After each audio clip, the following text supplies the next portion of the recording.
Hey friends, today I want to go over a couple of things we're learning in reading right now. So one of the comprehension skills you really need to have in reading is to be able to draw conclusions about a character and make decisions.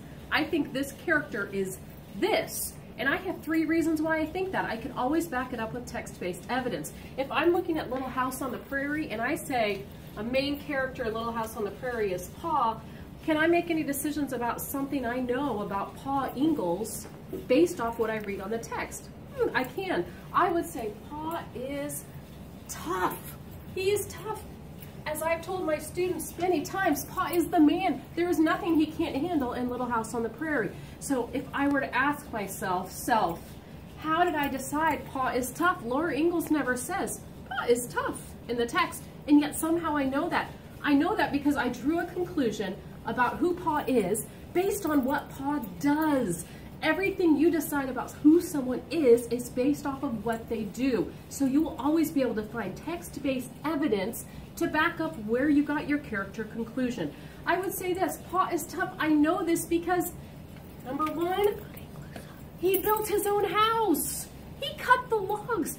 He made them where they could be scooped out, sit on top of each other, and be strong enough to hold together. That's tough. Who can hack at a log over and over again, day after day? I mean, most of us couldn't do it. That tells me Pa is tough. Laura Ingalls didn't need to say, Pa is tough to do this. She just told me what he did, and I said, oh, that means he is tough.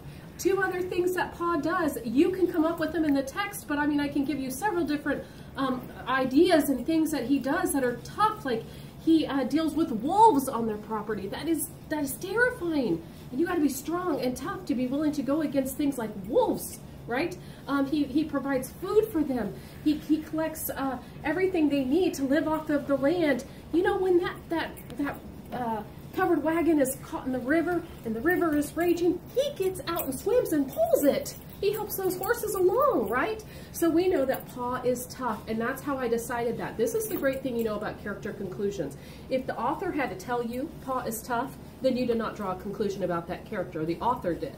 But if the author tells you things that person did, and you made a decision about who that character was based off of what that author told you the character did, then you drew a character conclusion. And if I were grading it, I would give you credit. If you can back it up with 3 pieces of text-based evidence and tell me 3 things that happened in the text that prove what you decided about that character, I'll go with it, even if maybe I didn't come up with the same conclusion. If you can prove how you did, you would have your points.